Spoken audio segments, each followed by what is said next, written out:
వేంచేసి ఉన్న శ్రీ భూసమేత వెంకటేశ్వర స్వామి వారికి, అలానే గోదా సమేత రంగనాథ స్వామి వారికి ఆరాధన ఆరగింపు పూర్తి చేశాం. ఇప్పుడు సంప్రదాయానుసారంగా అలనాడు గోదాదేవి రచించి గానం చేసిన తిరుప్పావై పాసురాల్లోని 4వ పాసురాన్ని స్వామివారికి నివేదన చేసుకుందాం. ముందుగా అమ్మవారి ప్రార్థనా శ్లోకాలు. నీలాతుంగస్తనగిరితటీ శుద్ధం పారాజ్యం సంస్కృతి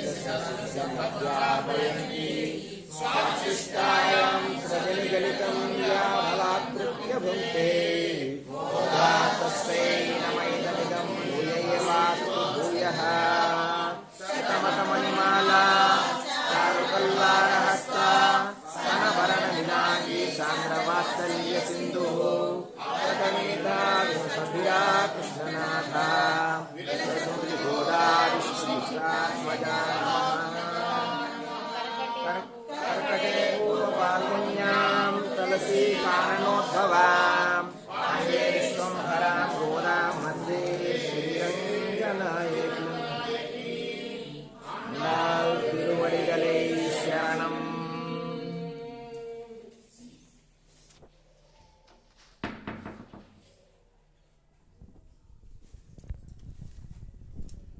ஆழிமலை கண்ணா ஆழிமலை கண்ணா ஒன்று நீ கைகர்வேல் ஒன்று நீ கைகரிவேல் ஆழியுள் புக்கு ஆழியுள் புக்கு முகந்து கோடார்த்தேரி முகந்து கோடார்த்தேரி ஊழி முதல்வனுருவம் ஊழி முதல்வனுதுரம் ஓல்மை கருத்து ஓல்மை கழுத்து ஆலியந்தோளுடை பத்மநாபன் கையில் ஆலிபோல் மின்னி குறி போல் நின்ற திறந்து தாளாதே சாங்கியமுதைத்த சரமலை போல் ஆழ உலகில் பெய்திடாய் நார்களும் மார்கழி நீராடா మగిలిందేళోరెంబావాయ్. వర్షాన్ని నిర్వహించే ఓ పర్జన్య దేవా, నీవు దాతృత్వంతో చూపే ఔదార్యాన్ని ఏమాత్రం తగ్గించవాక.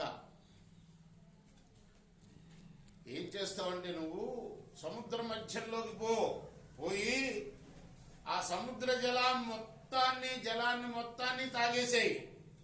ఆ తర్వాత ఆకాశమంతా వ్యాప్తించు.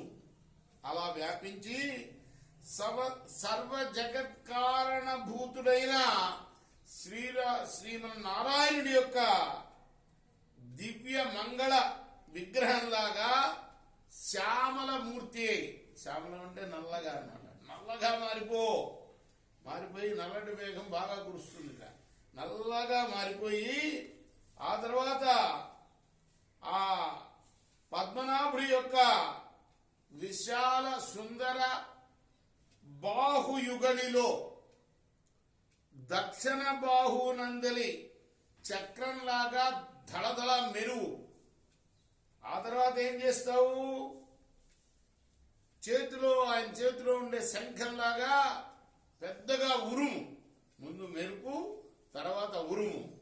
ఆ తర్వాత ఆయన యొక్క శాంగ్యం అనే ధనస్సు పేరేంటి, శాంగ్యము.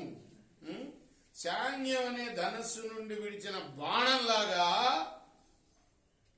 కురువు, వర్షాన్ని కురిపించట్లా.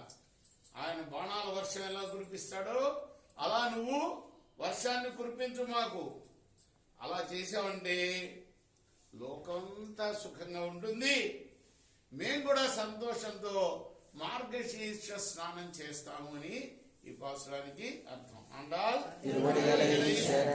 ఇప్పుడు మన సంప్రదాయం ప్రకారం ముకుందమాల స్తోత్రంలోని ఎన్నో శ్లోకం చదువుకోవాలి, వాళ్ళు చెప్పాలి.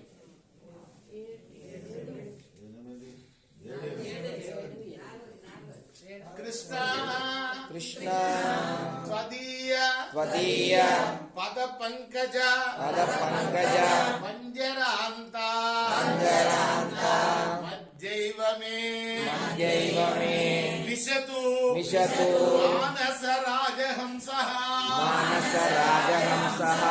ఇక్కడ ఎక్కడో ఉన్నాడు లోపల, స్వామి వినపడాలి, పెద్దగా చెప్పండి. ప్రాణ ప్రయాణ సమయే అపవాత పిత్తై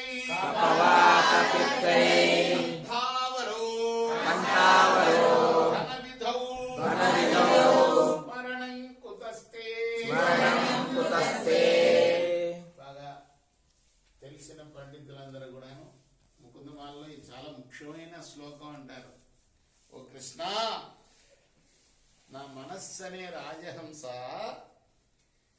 నీ పాదాలలో లయించేటట్టుగా చూడు. ఎప్పుడు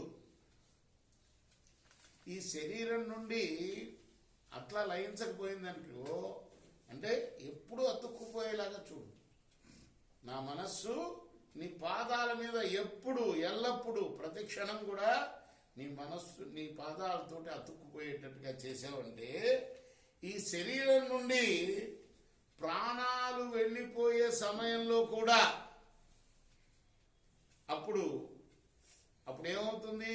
ప్రాణాలు విడిచేటప్పుడు కఫవాత పిత్తాలు అడ్డుపడి నీ స్మరణ చేయనివ్వదు.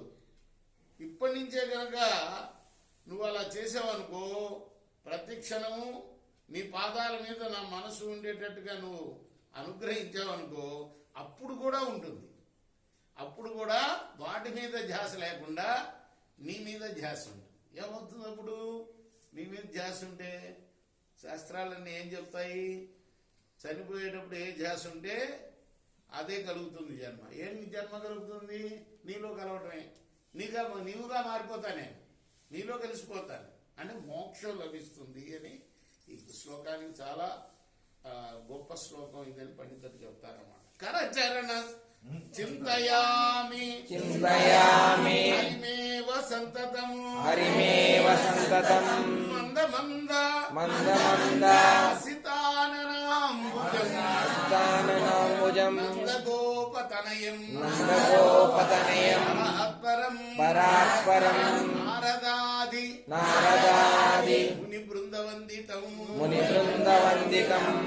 నారదుడంత మహాభక్తుడు ఎవరు లేరు. అందుకోసమే నారదుడి పేరు చెప్తారు భక్తులందరిలో. మొట్టమొదట ఎప్పుడు నారాయణ నారాయణ నారాయణ నారాయణ స్మరణే. పై శ్లోకానికి ఇది కంటిన్యూషన్ అనమాట. ఆ చిరు మందహాస వదనారవింద్రుడు ఎప్పుడు కూడా సూక్ష్మంగా నవ్వుంటుంది భగవంతుడి యొక్క ముఖంలో కదా. అలానే నందగోపతనయుడు పరాత్పరుడు నారదాది ముని బృందాల ద్వారా సేవింపబడేవాడు అయిన ఆ శ్రీహరిని ఎల్లప్పుడూ స్మరిస్తూ ఉంటాను నేను అని చెప్పుకుంటున్నాడు ఆయన. ఎవరు? కులశేఖర ఆళ్వారు మహానుభావుడు. 12 మంది ఆళ్వారులో ఒకడు ఈయన. కృష్ణార్పణమస్తు. ఇప్పుడు